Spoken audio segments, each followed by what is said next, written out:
السلام علیکم۔ ایک سوال آیا ہے کہ قرآن کے اندر یہ موجود ہے کہ جب تک وہ ہجرت نہ کریں ان سے دوستی نہ کرو، تو کیا تمام کے تمام مسلمانوں پر ہجرت فرض ہے؟ اور روایتی طور پر اگر دیکھا جائے تو متعدد صحابہ نے ہجرت نہیں کیا، اکثریت نے نہیں کیا، لیکن ان کو تو کوئی ایسی بات نہیں کہی گئی، تو کیا یہ قرآنی آیات کا اور حقیقت سے ایک تضاد نہیں ہے؟ تو آئیے آج اس آیت کو دیکھتے ہیں۔ اس وقت میرے پاس حافظ نظر احمد والا ترجمہ ہے، پہلے میں ان کا ترجمہ بتا دوں گا اور پھر جو میری فہم اس سے ترجمہ بتاتا ہوں، اور پھر بتاؤں گا کہ یہ آج کے دور میں بھی کس طرح قابل عمل ہے۔ تو سورہ انفال اور اس کی آیت نمبر 72 کھول لیجئے۔ پہلے یہ ترجمہ: بے شک جو لوگ ایمان لائے اور انہوں نے ہجرت کی اور اپنے مالوں اور جانوں سے اللہ کی راہ میں جہاد کیا، اور جن لوگوں نے ٹھکانہ دیا اور مدد کی، وہی لوگ ایک دوسرے کے لیے رفیق ہیں۔ اور جو لوگ ایمان لائے اور انہوں نے ہجرت نہ کی، تمہیں نہیں ہے کچھ سروکار ان کی رفاقت سے، یہاں تک کہ وہ ہجرت کریں، اور اگر وہ تم سے دین میں مدد مانگیں تو تم پر مدد لازم ہے، مگر اس قوم کے خلاف نہیں جس کے اور تمہارے درمیان معاہدہ ہو، اور جو تم کرتے ہو اللہ اسے دیکھنے والا ہے۔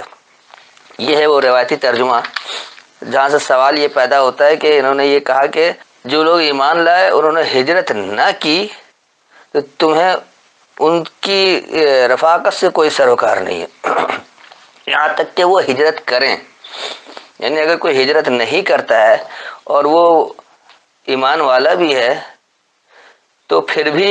اس سے دوستی، اس سے رفاقت نہیں رکھی جا سکتی ہے جب تک کہ وہ ہجرت نہ کر لیں۔ تو ایسا تو ممکن ہی نہیں ہے کہ ساری دنیا ہی ہجرت کر جائے، پھر یہ معاملہ کیسے چلے گا؟ حقیقت کے طور پر دیکھا جائے تو یہ تو ممکن ہی نہیں ہے۔ آئیے دیکھیے یہاں دراصل اللہ بات کیا کہہ رہا ہے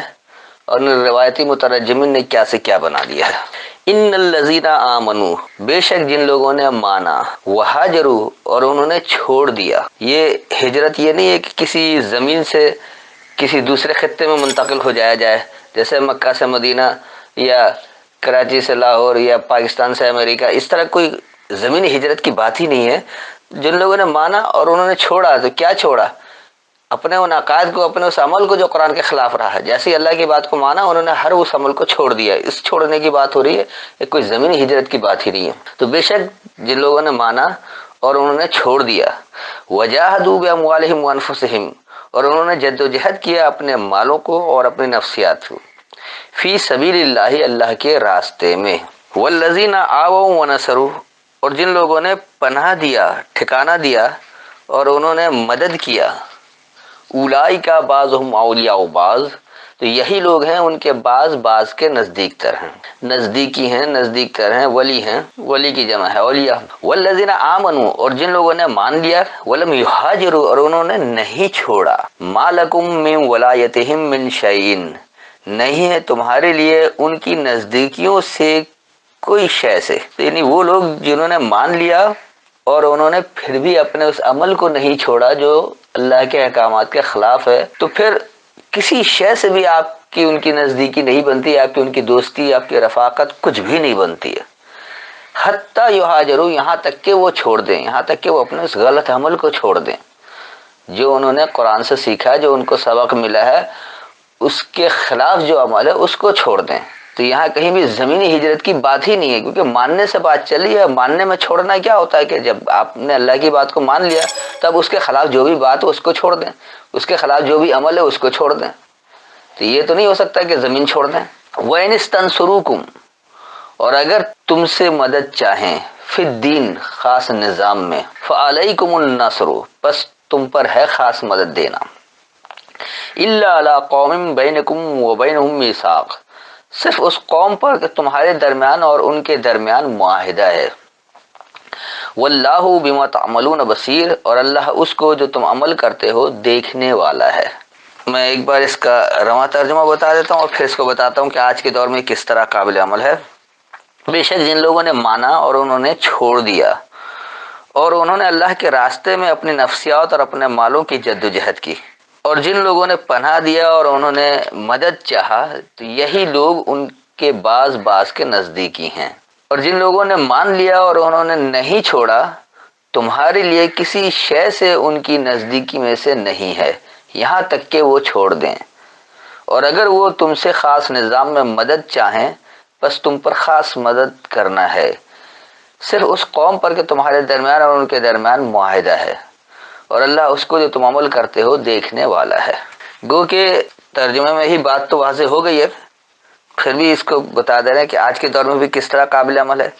آج بھی آپ کو صرف ماننے والا بننا ہے، اور کیا ماننے والا؟ نہیں، اللہ کے احکامات کی پابندی اختیار کرنے والا، اللہ کے کلام کو ماننے والا، اللہ کے کلام کو غیر اللہ کے کلام کے شرک کے بغیر ماننے والا، یعنی قرآن کا ماننے والا۔ تو بے شک جو لوگ مانتے ہیں اور پھر وہ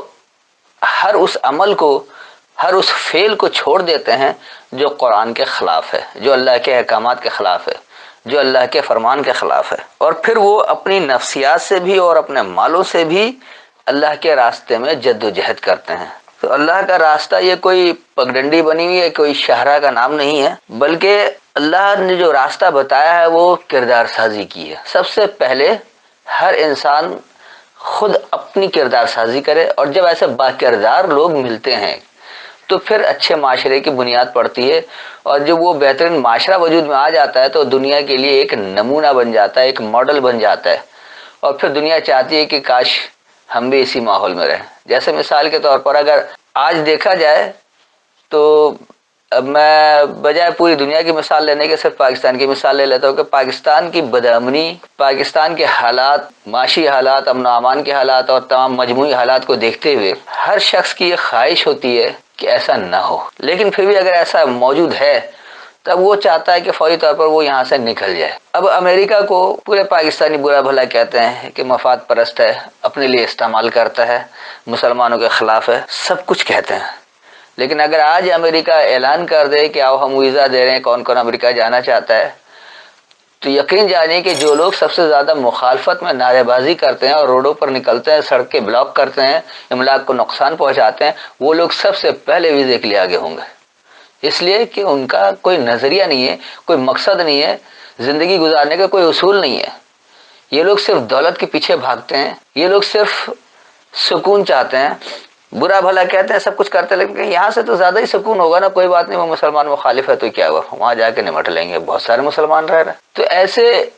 بے ضمیر لوگ، ایسے بے ایمان لوگ جو صرف زبان سے تو بڑے خلاف کہتے رہتے ہیں، عملی طور پر ان کا اقدام نہیں ہوتا، تو جن کے قول و فعل میں تضاد ہوتا ہے، تو ایسے لوگ قطعی طور پر کبھی بھی معاشرے کے لیے کارآمد نہیں ہو سکتے، معاشرے کے لیے بگاڑ کا باعث تو بن سکتے ہیں، کبھی بھی اسے فائدہ نہیں پہنچا سکتے۔ تو اسی لیے جو لوگ مان لیں پھر انہیں چھوڑنا بھی پڑتا ہے، تو مان کر پھر چھوڑ لیں، اور وہ اپنے مال اور اپنی سوچ سے، اپنی نفسیات سے اللہ کے راستے میں جد و جہد کریں کہ اللہ کا نظام کیسے نافذ ہوگا۔ پھر وہ لوگ جو پناہ دیتے ہیں اور مدد کرتے ہیں، ایسے میں یقینی سی بات ہے بہت سارے لوگ معاشی طور پر بدحال ہو جاتے ہیں۔ مثال کے طور پر جیسے کرونا میں بے انتہا لوگ معاشی طور پر بدحال ہوئے، لیکن بہت سارے لوگوں نے ان لوگوں کی مدد بھی کی تاکہ وہ بھی زندہ رہیں۔ تو اسی طرح جب نظام قائم ہوتا ہے، کوئی انقلاب آتا ہے اور کوئی نظریے کے پیچھے لوگ چلتے ہیں، تو وہاں بھی ایک بحران آتا ہے، اس بحران میں کچھ لوگ مددگار بن جاتے ہیں، پناہ بھی دیتے ہیں، مددگار بھی بنتے ہیں۔ تو دراصل یہی لوگ ہیں جو ان کے بعض کے دوست ہیں، ولی ہیں، نزدیک تر ہیں۔ اور جو لوگ مان لیتے ہیں لیکن وہ چھوڑتے نہیں ہیں، مان تو لیا، اللہ کہہ رہا ہے ہمیشہ سچ بولو، لیکن بغیر جھوٹ کے ان کا گزارا ہی نہیں ہے، اور پھر دعوے دار بھی ہیں کہ ہم سے بڑھ کر کوئی مسلمان نہیں، حج بھی کر رکھا ہے، روزہ بھی رکھتے ہیں، نمازیں بھی پڑھتے ہیں، ان کو دعویٰ ہے کہ ہم متقی ہیں، لیکن اللہ کہہ رہا ہے کہ جو لوگ مانتے ہیں اور پھر بھی وہ عمل نہیں چھوڑتے ہیں، تو پھر تمہارے لیے کسی شے سے ان کی نزدیکی نہیں ہے، کسی بھی معاملے میں اس کے نزدیک تر نہیں ہو سکتے۔ اگر آپ اس کے نزدیک ہوں گے، آپ یقین جانیے کہ آپ کسی نہ کسی مسائل کا شکار رہیں گے اور آپ تکلیف میں آئیں گے، کیونکہ یہ اللہ کا کہنا ہے کہ جو لوگ مان لیں اور پھر بھی وہ عمل نہیں چھوڑتے ہیں تو کسی شے سے بھی ان کی دوستی نہیں بنتی ہے، یہاں تک کہ وہ چھوڑنے والے ہو جائیں، یہاں تک کہ وہ بھی اس عمل کو چھوڑ دیں جو قرآن کے خلاف ہے۔ اور اگر وہ تم سے نظام میں مدد چاہتے ہیں، کیونکہ جب یہ مجموعی بات ہوتی ہے تو نظام کی ہی بات چلتی ہے، کوئی سسٹم، اچھا نظام نافذ ہوگا تو امن قائم ہوگا، ورنہ نہیں ہو سکتا۔ جس طرح پاکستان میں عمران خان نے نعرہ لگا دیا کہ تبدیلی آنی ہے، تبدیلی آئے گی تو کچھ ہوگا، لیکن وہ تبدیلی اللہ کے احکامات کے تحت آنے کے بجائے غیر اللہ کے کلام کے تحت ہو گیا، لہٰذا بدامنی مزید پھیل گئی۔ تو جو لوگ مدد کرنا چاہتے ہیں، خاص نظام میں مدد چاہتے ہیں، تو پھر ایسے لوگوں پر فرض ہے جو ماننے والے ہیں اور جنہوں نے چھوڑ رکھا ہے تو وہ اس کے مددگار بن جائیں، وہ اس کی خاص طور پر مدد کریں، اور اس قوم پر تو خاص طور پر کہ ان کے درمیان اور تمہارے درمیان جب کوئی معاہدہ ہے، یعنی اس میں ضروری نہیں کہ صرف آپ مسلمان بات کر رہے ہیں، بلکہ ہر ایک کا فرض ہے۔ پاکستان میں جتنی قومیں آباد ہیں وہ سارے کے سارے مل کر ہی نظام کو نافذ کریں گے، کسی ایک قوم کے اوپر لاگو نہیں ہوگا۔ اس کو وسیع پیمانے پر لے لیں تو دنیا بھر کے انسان مل کر کریں گے، بجائے اس کے کہ الگ الگ خطے میں اپنی اپنی حکومتیں بنائیں، اپنے آپ کو الہ ڈکلیئر کریں۔ تو اپنی الہیت سے دستبردار ہو کر اللہ کو حاکم ماننا پڑے گا، جب جا کر یہ بات بنے گی۔ تو اس لیے اللہ کہہ رہا ہے کہ اللہ اس کو جو تم عمل کرتے ہو دیکھنے والا ہے، اور بصیر یعنی بصارت سے دیکھنے والا ہے۔ وہ ایسے ہی صرف دیکھ نہیں رہا بلکہ بڑی گہری نظر ہے اس کی، اور ہر عمل کا وہ نتیجہ بھی دے گا۔ کچھ تو آپ کو فوری طور پر مل جائے گا، اور پھر یوم الآخرت میں تو لازم حساب کتاب دینا ہے۔ تو میرے خیال میں اتنی وضاحت کافی ہے، بات سمجھ میں آ گئی ہوگی کہ یہاں پر جو اس ہجرت کی بات ہے وہ خطے کی ہجرت نہیں ہے، کسی زمین سے کسی دوسری زمین پر منتقل ہونا نہیں ہے، بلکہ ہر وہ عمل جو اللہ کے احکامات کے خلاف ہے اس سے رک جانا، یہ والی ہجرت ہے۔ تو جو لوگ مان لیں اور ہجرت نہیں کریں تو وہ آپ کے لیے ہمیشہ نقصان دہ ہوں گے۔ کسی شیب سے بھی ان سے دوستی، ان سے نزدیکی نہیں ہونی چاہیے جب تک کہ وہ اس عمل کو چھوڑ نہ دیں۔ پھر بھی کوئی تشنگی رہ گئی ہو، سوال کرنا ہو تو بعد میں کر سکتے ہیں۔ السلام علیکم۔